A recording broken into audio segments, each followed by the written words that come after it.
नमस्ते दोस्तों, मैं हूं आपका भाई अमित और आप देख रहे हैं न्याय तंत्र।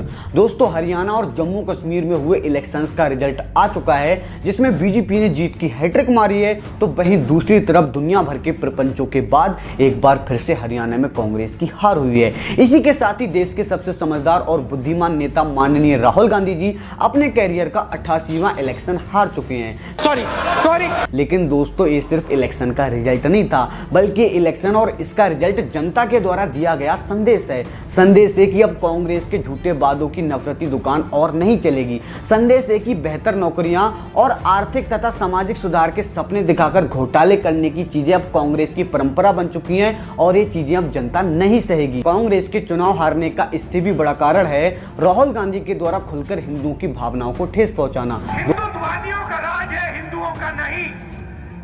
और हमें एक बार फिर इन हिंदुत्ववादियों को बाहर निकालना है।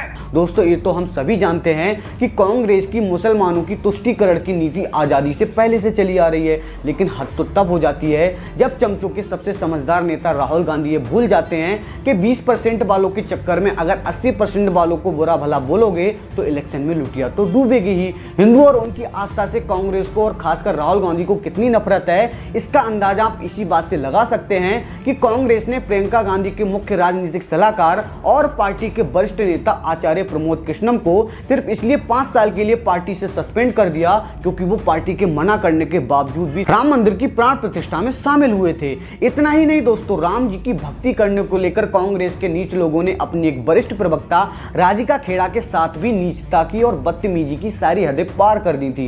कांग्रेस की जो प्रवक्ता बीजेपी पर तंज कसती थी, वही प्रवक्ता इनसे इतनी दुखी हो गई कि सबके सामने मीडिया में आकर उसने इनके हिंदू विरोध के सारे पत्ते खोल दिए और ये भी कहा कि जब इन कांग्रेस के नीच लोगों ने उनके साथ मारपीट करी और बदतमीजी की सारी हदें पार कर दी, तब बीजेपी ने उन्हें बचाया। कांग्रेस की आइडियोलॉजी हिंदुओं को लेकर जितनी ज्यादा नफरत से भरी हुई है, इसका अंदाजा आप इसी बात से लगा सकते हैं कि गाजा में मरने वाले लोगों में जिनमें आतंकी भी शामिल थे, उनके मरने पर आवाज उठाने वाले राहुल गांधी ने बांग्लादेश में हिंदुओं के साथ होने वाले जुल्म पर चुप्पी साध ली। हिंदुओं के लिए इतनी नफरत कि तुमने फॉर्मेलिटी के लिए भी कुछ भी हिंदू विक्टिम्स के लिए कहना ठीक नहीं समझा। अरे जब ऐसी हरकतें करोगे तो हिंदुओं के मन में तुम्हारे लिए नफरत नहीं तो क्या प्रेम होगा।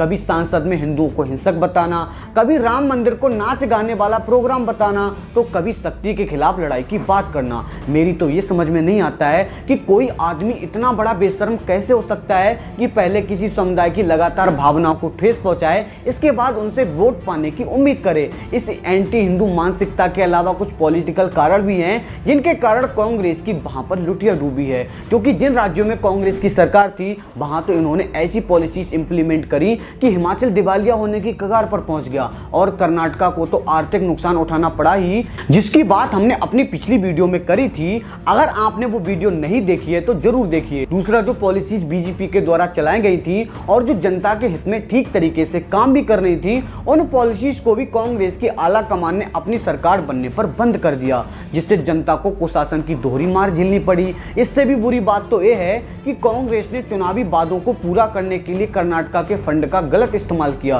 कांग्रेस ने यहां जनजातीय उप योजना के फंड को अपनी चुनावी गारंटी के लिए डाइवर्ट किया और SC/ST फंड के इस दुरुपयोग पर national commission for schedule caste यानी NCSC ने नोटिस जारी किया और बताया कि कैसे कांग्रेस ने अपनी पॉलिटिक्स को चमकाने के लिए सामाजिक सुधार कार्यक्रमों की बलि चला दी।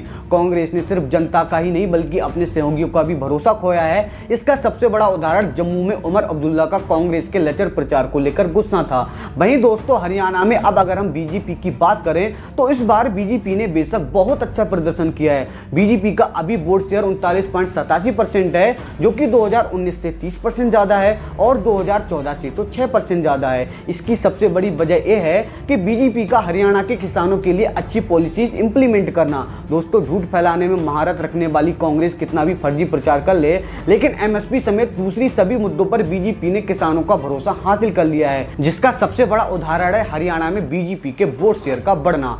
जहां राहुल गांधी को आज एक कास्ट डिवाइडर यानी समाज को जातियों में तोड़ने वाले नेता के रूप में जाना जाता है, वहीं बीजेपी के नेता जनता से एक होकर रहने की अपील करते हैं। और इसका सबसे बड़ा एग्जाम्पल है कि बटोगे तो कटोगे का नारा देने वाले योगी आदित्यनाथ जी।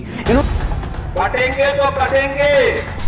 इन्होंने जिस भी सीट पर हरियाणा में प्रचार किया वहां पर बीजेपी को जीत मिली है। इसके अलावा कांग्रेस का दलित विरोधी प्रोपेगेंडा भी खुलकर सामने आया है, जिसके चलते कांग्रेस के नेता भूपेंद्र हुड्डा ने दलित नेता कुमारी शैलजा को पार्टी से साइडलाइन कर दिया और कांग्रेस की पुश्तों से चली आ रही परिवारवाद की नीति को बढ़ावा देते हुए भूपेंद्र हुड्डा और दीपेंद्र हुड्डा के साथ बाप बेटी की सरकार वाले मॉडल को इंप्लीमेंट करने पर ध्यान दिया गया।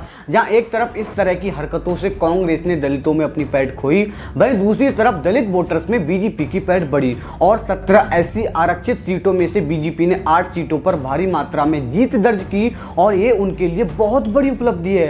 राहुल गांधी ने हरियाणा में भी अपनी झूठ की दुकान खोलने की पूरी कोशिश की और अग्निवीर स्कीम को लेकर भर भर कर झूठ बोले। इन्होंने यह तक झूठ बोल दिया कि अग्निवीरों को तनख्वाह तक नहीं दी जाती, जिसके जवाब में खुद रक्षा मंत्री ने आकर इनकी बातों को झूठा साबित किया। दोस्तों, अब अगर जम्मू कश्मीर की बात करें तो वहां भी बीजेपी ने हैट्रिक मारी है। वहां के इलेक्शन में बीजेपी ने सबसे बड़ा वोट बैंक हासिल किया है। बीजेपी के द्वारा कश्मीर से आर्टिकल 370 खत्म करने से वहां पर आतंकवाद की मानो कमर ही टूट गई। जिस लाल चौक पर 370 के समय पर खुलेआम हिंदुओं का नरसंहार होता था, वहां अब कश्मीरी लोग और पर्यटक खुलेआम रात को घूमते हैं। फिर भी प्रचार के दौरान 370 वापस लागू करने की बात करते हुए कांग्रेस को जरा भी शर्म नहीं आई। बीजेपी की नीतियों से यहां पर घाटी में पत्थरबाजी और दंगे जैसी घटनाओं पर पूरी तरह से रोक लगी है। जहां 2021 में 126 मिलिटेंट अटैक्स यहां पर हुए थे, वहीं 2023 में ये हमले घटकर केवल 29 रह गए। इसी के साथ इस इलाके में पिछले 3 साल से औसतन 15.13% की ग्रोथ रेट देखी जा रही है। इसी साल के शुरुआती 6 महीनों में लगभग 10 मिलियन टूरिस्टों ने यहाँ के सुंदर नजारे देखे, वो यहाँ की यात्रा पर आए। यहाँ पर जियोग्राफिकल इंडिकेशन यानी GI टैक्स के चलन से भी जमीनी स्तर पर बिजनेसों में काफी सुधार हुआ है और इन चीजों ने बड़ा रोल प्ले किया है। बीजेपी की इन्हीं सभी पॉलिसीज और कामों का असर है कि बीजेपी ने इस रीजन में 29 सीटें जीती और 25.63% वोट बैंक को हासिल किया है, जो कि अब तक सबसे ज्यादा है। वहीं दोस्तों, कांग्रेस की अगर हम बात करें तो हरियाणा के लोगों ने साफ साफ संदेश दिया है कि अब कांग्रेस के झूठ के वादों की नफरत की दुकान नहीं चलेगी। तो दोस्तों, आज की वीडियो में इतना ही। अगर आपको वीडियो इंफॉर्मेटिव लगा हो तो इसको और भी भाइयों के साथ शेयर करें। धन्यवाद।